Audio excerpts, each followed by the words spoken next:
శుభకార్యాలకు పూజార్ల కోసం వెతుకుతున్నారా? ఇక నుండి అవసరం లేదు. పూజారీస్.com లో అతి తక్కువ ధరలకే పూజార్లను ముందే బుక్ చేసుకోండి. వెంటనే కాల్ చేయండి.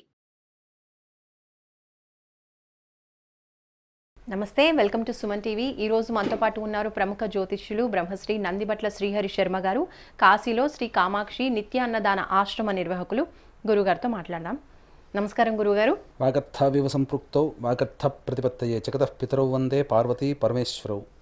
అన్నపూర్ణే సదా పూర్ణే శంకరః ప్రాణవల్లభే జ్ఞానవైరాగ్య సిద్ధ్యర్థం భిక్షాం దేహి చ పార్వతి. మాతా చ పార్వతీదేవి పితాదేవో మహేశ్వరః బాంధవా శివభక్తాశ్చ స్వదేశో భువనత్రయం.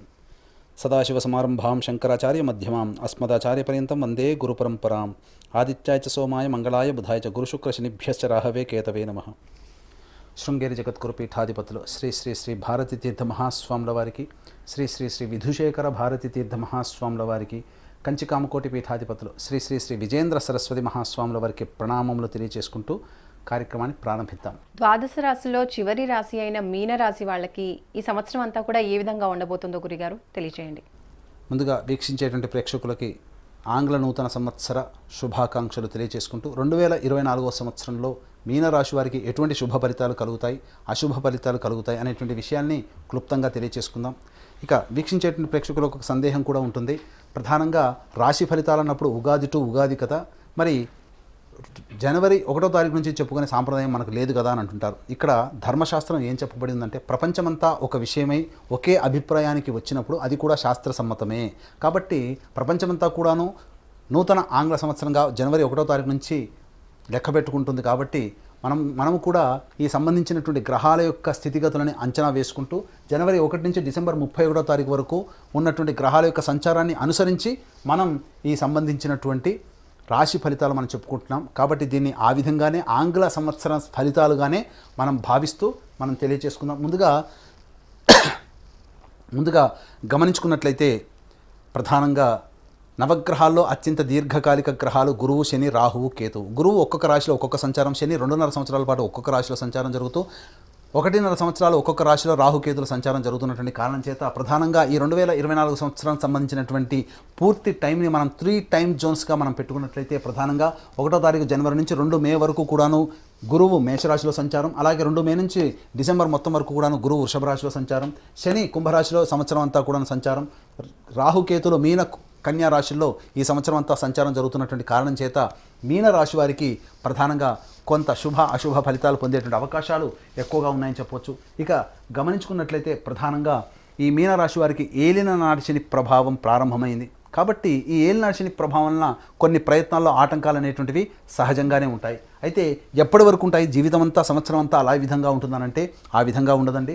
ప్రధానంగా గమనించుకున్నట్లయితే రాష్ట్రాధిపతి అయినటువంటి గురువు మీద పాపగ్రహమైనటువంటి శని వీక్షణ ఉండడం ఈ ప్రభావం చేత మే 2వ తారీఖు వరకు కూడాను అనుకూలమైనటువంటి సమయం అనేటువంటిది కాదు. ప్రధానంగా గమనించుకున్నట్లయితే ధనపరమైనటువంటి సమస్యలు వచ్చేటువంటి అవకాశం, కుటుంబ సభ్యుల మధ్య విభేదాలు ఏర్పడడం, మీ యొక్క వాక్కుకి విలువ లేకపోవడం, తద్వారా ఇబ్బందికర పరిస్థితులు అనేటువంటివి తలెత్తుతాయి. అలాగే చేస్తున్నటువంటి వృత్తి, ఉద్యోగ, వ్యాపారాల్లో నష్టాలు చవిచూ చూడడం, అలాగే ఉన్నటువంటి ఉద్యోగాన్ని వదిలి వేరే మారాల్సినటువంటి పరిస్థితులు ఈ యొక్క మే 2 వరకు కూడాను ఏర్పడేటువంటి అవకాశాలు ఉన్నాయని చెప్పవచ్చు. ఇక గమనించుకున్నట్లయితే ప్రధానంగా శత్రు సమస్యలు పెరిగేటువంటి అవకాశాలు ఈ యొక్క మీనరాశిలో జన్మించినటువంటి వారికి మే 2 వరకు ఉంటాయి.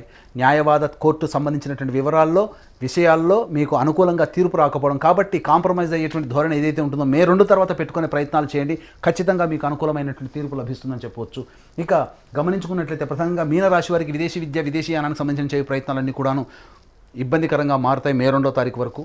ఇక మీనరాశిలో రాష్ట్రాధిపతికి సంబంధించినటువంటి వృత్తులైనటువంటి ఆహార ఉత్పత్తులు కావచ్చు, ఎఫ్ఎంసీజీ రంగంలో కావచ్చు, కళాశాల యాజమాన్యము, బంగారు వ్యాపార రంగంలో ఉన్నటువంటి వారికి ఆశించిన మేర ఫలితాలు లభించవు. కాబట్టి ప్రధానంగా ఈ రంగంలో చెప్పబడినటువంటి రంగంలో ఉన్నటువంటి వారు నూతన వ్యాపార విస్తరణ కావచ్చు, నూతన వ్యాపార బ్రాంచులు ఏర్పాటు చేయడం కానీ మే 2 తర్వాత పెట్టుకునేటట్టయితే మంచి జరుగుతుంది. అలాగే ప్రధానంగా ఈ మీనరాశిలో జన్మించినటువంటి సినీ రంగంలో ఉన్నటువంటి వారికి కొంత ఇబ్బందికర పరిస్థితులు ఎదురయ్యేటువంటి అవకాశాలు ఉంటాయి. అంది వచ్చినటువంటి అవకాశాన్ని మీరు వినియోగించుకోలేకపోతారు, తద్వారా మీరు మిస్ అవుతారు. మీరు మిస్ అయినటువంటి ప్రాజెక్టులన్నీ కూడాను బయట చేసినటువంటి వ్యక్తులకి గౌరవం లభిస్తుంది. ఎందుకు మిస్ చేసుకున్నాననేటువంటి ఆలోచన మీకు మిస్ చేసుకున్న తర్వాత తెలుస్తుంది. కాబట్టి మీరు తీసుకునేటువంటి నిర్ణయాల్లో ఆచితూచి స్పందించే నిర్ణయం తీసుకున్నట్లయితే మీనరాశిలో జన్మించినటువంటి సినీ రంగ ప్రముఖులకి మంచి ఆదాయం లభిస్తుంది, మంచి కీర్తి ప్రతిష్టలు పొందుతారని చెప్పవచ్చు. ఇక ప్రధానంగా చూసుకున్నట్లయితే రాజకీయ రంగంలో ఉన్నటువంటి వారికి మే 2 వరకు కూడాను అనుకూలమైనటువంటి సమయం కాదు. కాబట్టి ఎక్కువగా శ్రమ కోర్చితే తప్ప నిజాయితీతో కనుక ఉంటేనే రాజకీయ రంగంలో ఉన్నటువంటి వారికి కీలకమైనటువంటి పదవి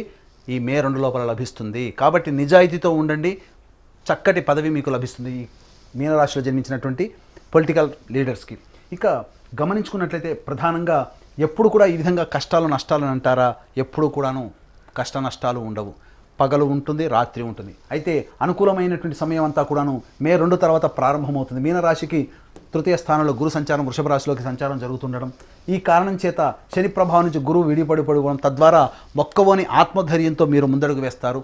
మీకు ఎవరు కూడాను అన్ని రకాలైనటువంటి సహాయ సహకారాలు ఇతరుల నుంచి మీరు పొందుతారు. అలాగే సినిమా రంగంలో ఉన్నటువంటి వారికి మే 2 తర్వాత మంచి అవకాశాలు లభిస్తాయి. తద్వారా మంచి ప్రాజెక్ట్స్లో మీడియా రంగంలో ఉన్నటువంటి వారు, సినిమా రంగంలో ఉన్నటువంటి వారు మంచి ఫలితాలు పొందుతారని చెప్పవచ్చు.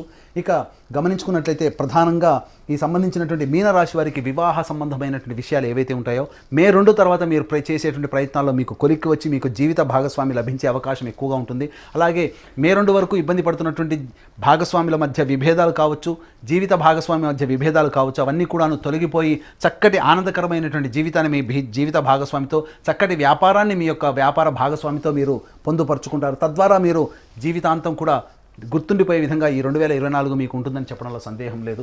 ఇక గమనించుకున్నట్లయితే ఇటు యొక్క గురు యొక్క ప్రభావం ప్రధానంగా ఉద్యోగం స్థానం మీద కూడా ప్రభావితం చూపుతుంది.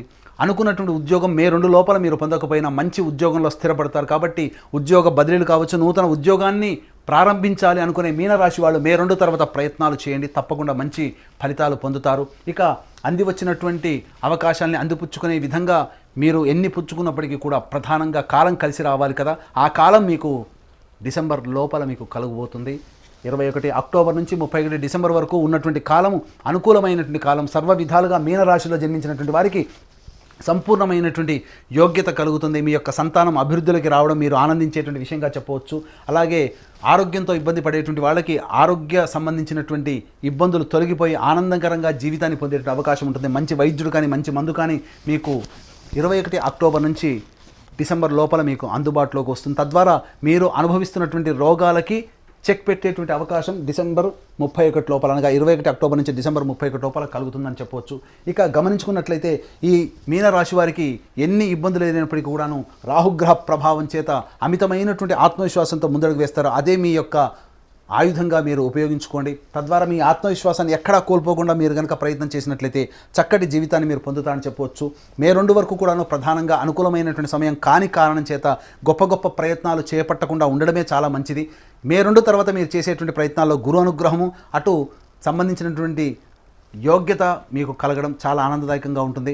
అలాగే విదేశీయానం, విదేశీ ప్రయత్నం చేసేటువంటి ప్రయత్నంలో ఉన్నటువంటి వాళ్ళు అక్టోబర్ కల్లా మీరు విదేశంలో స్థిరపడిపోతారని చెప్పడంలో సందేహం లేదు. ఇక గమనించుకున్నట్లయితే కోర్టు ఇతరత్ర వ్యవహారాల్లో కాంప్రమైజ్ ధోరణికి వచ్చి మీరు అనుకూలంగా, మీకు తీర్పు అనుకూలంగా రావడం, మీకు ఫేవరబుల్గా మీకు పనులు జరగాలి అని అనుకుంటే మే 2 తర్వాత మీరు ప్రయత్నాలు ప్రారంభించండి. 21 అక్టోబర్ తర్వాత మీకు అనుకూలమైనటువంటి సమయం మీకు ఆసన్నం అవుతుంది. ఆ సమయాన్ని దృష్టిలో పెట్టుకొని మే 2 నుంచి మీరు చేసే ప్రయత్నాలన్నీ కూడాను అనుకూలంగా ఉంటాయని చెప్పవచ్చు. ఇక గమనించుకున్నట్లయితే ప్రధానంగా నూతన వ్యక్తుల యొక్క పరిచయ ప్రభావం మీ జీవితాన్ని అభివృద్ధి బాటలోకి మే 2 తర్వాత మీరు అనుభవిస్తారు. తద్వారా ఒక వ్యక్తి మీ జీవితాన్నే మార్చే గతిగా మారుతుంది. తద్వారా మీరు మంచి జీవితాన్ని పొందుతారని చెప్పవచ్చు. ఇక గమనించుకున్నట్లయితే ప్రధానంగా ఈ యొక్క 21 అక్టోబర్ నుంచి మీకు ఆరోగ్యం కుదుటపడుతుంది. అలాగే మీరు స్పెక్యులేషన్ రంగంలో ఉన్నట్లయితే మంచి యోగాన్ని పొందుతారు. ప్రధానంగా మనకు శత్రువయ్యే మనకు ఎదురొట్టి సలాం కొట్టే స్థితి 21 అక్టోబర్ నుంచి డిసెంబర్ వరకు ఉంటుంది. కాబట్టి శత్రువులు సైతం మీకు ఆనందదాయకమైనటువంటి నిర్ణయాలు తీసుకొని మీకు అనుకూలంగా మారుతారు. కాబట్టి అనుకూలమైనటువంటి సమయం 21 అక్టోబర్ నుంచి డిసెంబర్ వరకు కూడా ఉంటుంది. కాబట్టి జాగ్రత్తగా మీ యొక్క ప్రణాళికల్ని ఆ యొక్క ప్లాన్ ప్రకారం కనుక మీరు పొందుపరుచుకున్నట్లయితే మంచి విషయాలు, మంచి ఆనందాన్ని పొందుతారని చెప్పడంలో సందేహం లేదు. ఏ తర్వాత ఈ మీనరాశి వారికి సంబంధించి చెప్పొచ్చేది ఏంటంటే మే 2 వరకు కూడా కాస్త సంయమనం పాటించండి. మే 2 నుంచి 21 అక్టోబర్ వరకు మీరు ప్రయత్నాలు గట్టిగా చేయండి, దైవానుగ్రహాన్ని పొందే ప్రయత్నం చేయండి. 21 అక్టోబర్ నుంచి మే 2 నుంచి 21 అక్టోబర్ వరకు మీరు చేసినటువంటి ప్రయత్నాలకు సంబంధించినటువంటి ఫలితాలన్నీ కూడా 21 అక్టోబర్ నుంచి డిసెంబర్ 31వ తారీఖు లోపల మీరు పొందుతారని చక్కగా చెప్పవచ్చు. మీనరాశి వాళ్ళు చేయవలసిన దైవారాధన గురించి తెలియజేయండి గురుగారు. మీనరాశి వారు దేవతారాధన ప్రధానంగా సుబ్రహ్మణ్య స్వామి ఆరాధన చేయాలి, అమ్మవారి ఆరాధన చేయాలి. కాబట్టి మీకు సమస్య కలిగినప్పుడు అమ్మవారికి సంబంధించి ప్రతిరోజు కూడాను సంధ్యా సమయంలో అమ్మవారి పసుపుతో అమ్మవారి గౌరీ ముద్దను తయారు చేసుకొని గౌరీ సహస్రనామాన్ని పారాయణం చేసి 3 ముత్తైదులకి అలంకరణ వస్తువులు ఇవ్వండి. అలాగే బగళాముఖి ఆరాధన చాలా విశేషమైనటువంటి ఫలితాలని అందిస్తుంది. కాబట్టి ప్రతిరోజు కూడాను దత్తాష్టకము, బగళాముఖి కవచము అనేటువంటిది రోజుకు 3 సార్లు పారాయణం చేయండి. కష్టము కలిగినప్పుడల్లా ఈ విధమైనటువంటి దైవ అనుగ్రహాన్ని పొందే ప్రయత్నంలో భాగంగా చెప్పినటువంటి పరిహారాలని ఒక 21 రోజుల పాటు పాటించండి. తప్పకుండా మీకు మంచి జరుగుతుంది. అలాగే ప్రతి మనిషి కూడాను ఆనందంగా ఉండాలని అనుకోవడంలో తప్పు లేదు. 2023లో పడ్డటువంటి కష్టాలు 2024లో పడకూడదు, నష్టాలు 2024లో చవి చూడకూడదు. అలాగే జీవితంలో మంచి మంచి నిర్ణయాలు తీసుకొని జీవితం అందుబాటులో ఆనందంగా ఉండాలనేటువంటి ఆలోచన ప్రతి ఒక్క వ్యక్తి చేస్తాడు. అయితే ఈ సంబంధించినటువంటి చేయు ప్రయత్నాల్లో రవ్వంత దైవతానుగ్రహం కూడా కావాలి. ఎందుకంటే మనిషి ఎంత ప్రయత్నం చేసినప్పటికీ కూడాను గ్రహాలు అనుకూలంగా లేనప్పుడు వచ్చే ఇబ్బందులు చెప్పనలవి కావు. కాబట్టి మీ యొక్క సంకల్పం నెరవేరాలనేటువంటి ఒక సదుద్దేశంతో మా పీఠం ఆధ్వర్యంలో ప్రతి నెల 21 రోజుల పాటు సంకల్ప సిద్ధి హోమాదులు అనేటువంటివి జరుగుతాయి. అలాగే తండ్రి వైపు 7 తరాలు, తల్లి వైపు 4 తరాల్లో ఏవైనా దుర్మరణాలనగా road accident, fire accident, suicide attempt, నదిలో బావిలో పడి చనిపోవడం, ఇంట్లోంచి వెళ్ళిపోవడం, లివర్ ఫెయిలే, కిడ్నీ ఫెయిలే చనిపోవడం, క్యాన్సర్తో చనిపోవడము, 60 సంవత్సరాల లోపల ఏ విధంగా చనిపోయినా, అలాగే పిండ ప్రదానాలు చేయలేకపోయినా, మీ కుటుంబంలో కులాంతర మతాంతర వివాహాలు జరిగిన అవన్నీ కూడాను పితృశాపము లేదా పితృదోషము అని అంటారు. కాబట్టి ఇట్టి పితృశాపం, పితృదోషం ఉన్నప్పుడు మనిషి ఎన్ని ప్రయత్నాలు చేసినా అభివృద్ధిలోకి రాకుండా అడ్డుపడతాయి ఈ పితృదేవతల ఆగ్రహం. కాబట్టి ఇట్టి పితృదోష నివారణకి సంబంధించి ప్రతి నెల మా పీఠం ఆధ్వర్యంలో పితృదోష నివారణ పూజలు, హోమాలు అనేటువంటి జరిపించడం జరుగుతుంది. అలాగే కాశీలో శ్రీ కామాక్షి నిత్యాన్నదాన ఆశ్రమం, మా సొంత భవనం కామాక్షి నిత్యాన్నదాన ఆశ్రమం కాశీలో ప్రతిరోజు కూడాను శివబంధువులకి అన్నదానం అందించడం జరుగుతుంది. కాబట్టి మీ పెళ్లి రోజున కానీ, మీ పుట్టినరోజున కానీ అన్నదానాన్ని, అనగా మీ పెళ్లి రోజున కానీ, మీ పుట్టినరోజున కానీ మీ యొక్క సంతోషాన్ని మీ కుటుంబ సభ్యులు, మిత్రులతో పాటుగా కాశీలో ఉన్నటువంటి శివబంధులతో కూడా పంచుకోదలిస్తే అన్నదానానికి సహాయ సహకారాలు అందించవచ్చు. కార్యక్రమం తదనంతరం కాంటాక్ట్ చేసి పూర్తి వివరాలు తెలుసుకోవచ్చు.